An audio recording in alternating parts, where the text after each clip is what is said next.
Sælöfsumur fundarstjórar og fundarmenn. Ég vil þakka ykkur fyrir að bjóða mér til þessa fundar og veita mér þennan heiður að fá að fara hér með stuttsetningar ávarp sem að á málþinginu sem að hefur þessa yfirskrift Völundarhús sjálfræðis, og leið og maður sér yfirskriftina þá áttar maður sig á mikilvægi málsins, vegna þess að hér verið að fjalla frá ýmsum hliðum þjónustu sem að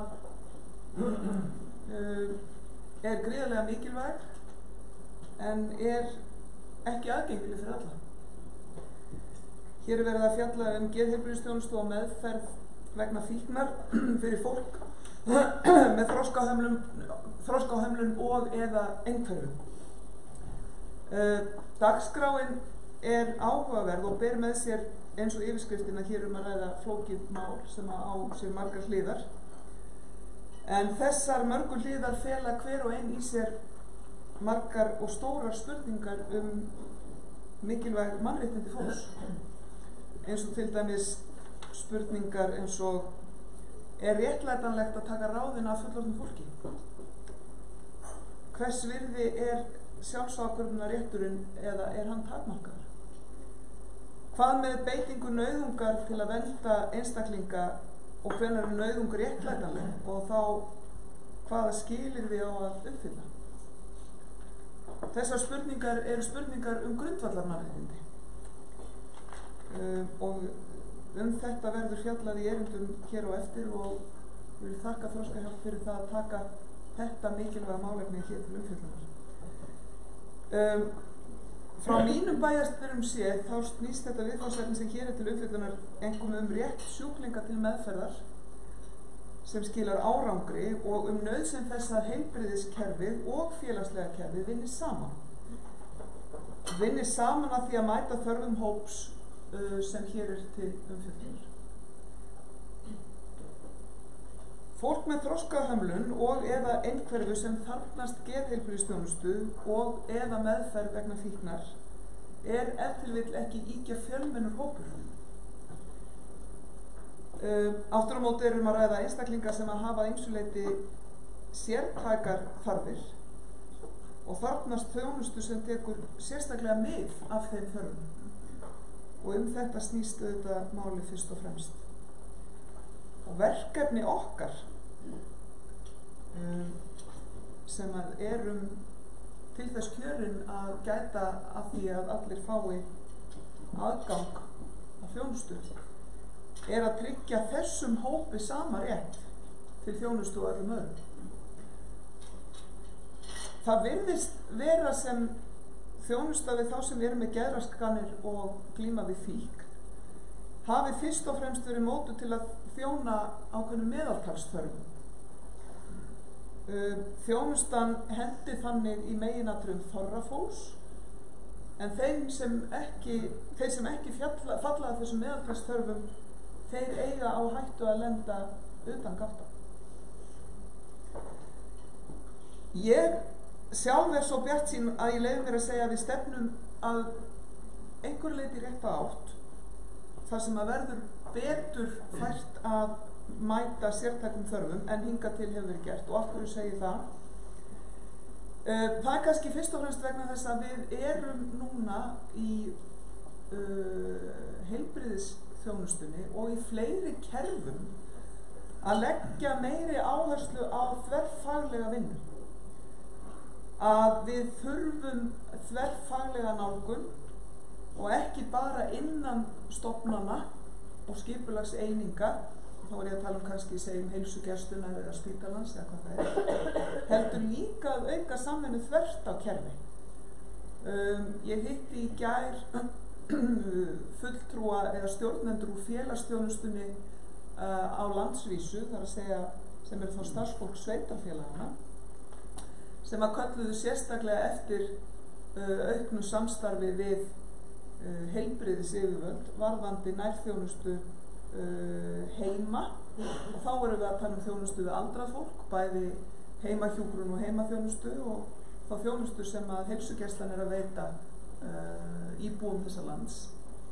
Og þessi umræða út úr sílóunum grundvöllur þess að við förum að tala meira þjónustu sem að í raun og veru hendar öllum. Vegna þess að kerfin eru mannanna verk. Við tölum stundum eins og eitthvað sé ekki hægt af því að kerfið segir að það sé ekki hægt. Og gleymum því þá að það eru við sjálf sem byggum þessi kerfi til. Og ef að kerfin þjóna okkur ekki og þeim sem að þurfa á þjónustunum að halda, þá þarf að breyta kerfin. Það fólk sem bjó kerfin til og það líka fólk sem breytir kerfin. Lykillinn að úrbótum í þessu efni sem hér verið að ræða eru geðheilsuteymin sem verið að byggja upp og þróa í öllum heilbrigðisumræðum. En við auðvitað höfum það í huga hér og í þessari umræðu hér að við erum þá að tala teymi sem eru ætluð 18 ára og eldri. Þjónusta við börn fyrst og fremst innan heilsugæslunnar hjá Þroska- og hegðunarstöð, barna- og unglingageðdeild og svo hjá Greiningar- og ráðgjafarstöð. Og varðandi börn yngri en 18 ára þá auðvitað verið að vinna gríðarlega mikilvæga vinnu sem stendur yfir núna í stýrihópi stjórnarráðsins í málefnum barna yngri en 18 ára og þá allra barna yngri en 18 ára. Það sem unnið markvisst að því að einfalda þjónustukerfi fyrir börn og fjölskyldur. Þar sem að það ekki viðfangsefni fjölskyldna að leita að leiðarvísinu til að rata völundarhúsið. Heldur þannig að framhlið þjónustunar á að mæta fólki þess að það stað. Ég hlusta á Bryndísi, ég hlusta alltaf á Bryndísi þegar ég hitt hana. Ég hef góða reynsla því. En ég hlusta á hana í útvarpinu og dögunum þar sem hún vakti máls á því af hverju á okkar verkefni að vera stanslaus barátta. Af hverju það eitthvað sem að okkur eru úthlutað þegar við erum að sinna og tryggja að það sé komið til móts við þarfir fólks með fötlun, að það sé barátta. Á það lífi alltaf að vera eitthvað barátta. Og mér fannst þetta mikið umhugsunarefni, ég eiginlega búin að hugsa þetta að segja. Þannig að Bryndís hefur oft séð mér fyrir umhugsunarefnum og ég treysti því hún eftir að gera það áfram. Takk fyrir það, Bryndís. En með því að rífa niður girðingar milli þjónustukerfa og efla samstarf, að þá erum við að nálgast það markmið sem að hér til umræðu. Og þess má þá geta líka, af því að hér ég að tala þessi aldursmörk 18 ára, eins og það gerist eitthvað stórkostlega merkilegt daginn sem að verður 18 ára og einhver þjónusta sem hendaði manni fram á þeim tíma sé allt í einu ekki viðeigandi og það þurfi eitthvað annað kerfi að taka við. Að þá eiga þessi aldursmörk stundum alveg einstaklega illa við. Til að mynda þegar að í hlut á fólk með einhverfu og eða þroskaskeið. Og það mikilvægt að kerfin sýni þá sveigjanleika. Og ef að við erum komin með gott og öflugt úrræði og góða þjónustu sem að því miður oft niðurstaðan eftir langa baráttu, að þá frálegt að við séum á nýjum byrjunarreit á 18 ára afmælisdegi. En aftur að geðheilsuteymunum, þau eiga að sinna stórum og fjölbreyttum hópi fólks og jafna aðgengi að geðheilsuþjónustu land allt. Þessi mikilvægu teymi þarf að styrkja með aðkomu fagfólks sem þekkir sértækar þarfir fólks með þroskaröskun og eða einhverju. Mín sýn á geðheilsuteymin það að þau ráði við að koma til móts við þjónustu við alla. En það þróunarverkefni að koma slíku utanumhaldi á.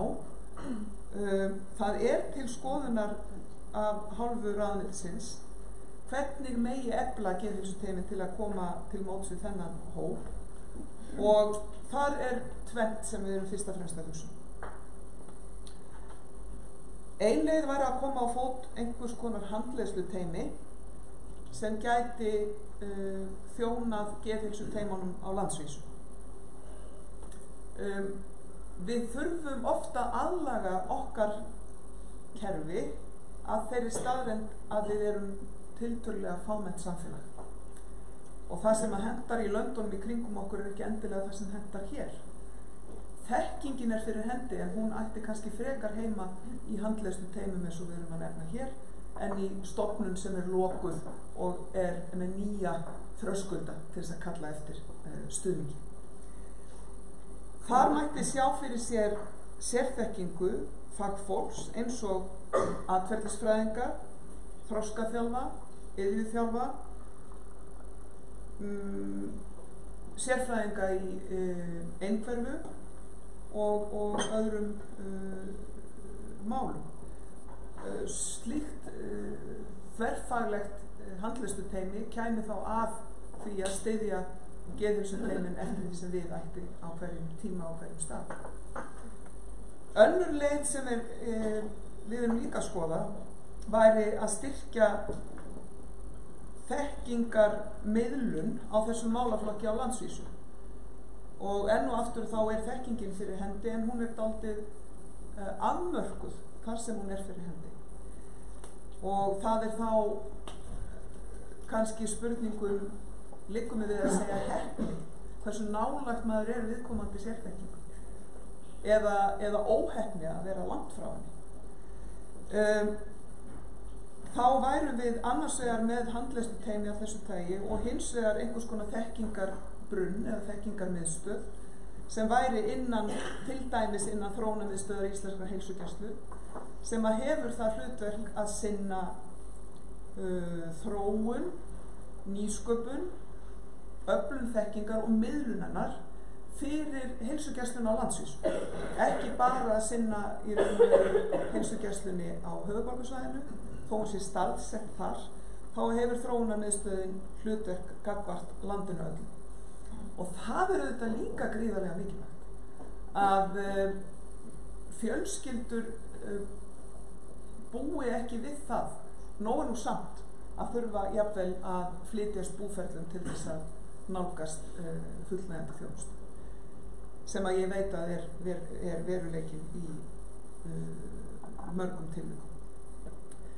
Ég nefndi áðan mikilvægi þess að heilbrigðiskerfið og félagslega kerfið vinni saman, ekki síst til að mæta þörfum þess hóp sem við ræðum hér og sú þörf auðvitað fyrir hendi í svo mörgu tilviki. Ég nefndi hér áðan þjónustu við aldraða og núna á dögunum þá undirrituðum við samning, þar að segja ég fyrir hönd heilsugæslunnar á höfuðborgarsvæðinu og Reykjavíkurborg þáttöku þjónustu miðstöðva Reykjavíkurborgar, velferðarsviðs Reykjavíkurborgar í verkefnum geðheilsuteyma heilsugæslunnar. Og það felur það í sér að Reykjavíkurborg manni geðheilsuteymin að því að verða félagsráðgjafa. Og þá í staðinn fyrir það að fólk þurfi einn daginn að tala við teyminn og þurfi svo næsta dag að finna út úr því að fá tíma hjá félagsráðgjafa hjá borginni, þá þessi félagsráðgjafi hluti af teyminn. Af því að það nefnilega ekkert sem segir það að við eigum að miða þjónustuna við það hvaðan hún kemur, heldur miklu frekar hver þörfin hjá þeim sem hennar nýtur. Og það ekki þannig að þessi félagsráðgjafi sé merktur Reykjavíkurborg og hini sé merktir heilsugæslunnar höfuðborgarsvæðinu, heldur allir þáttakendur í þessu geðheilsuteymi.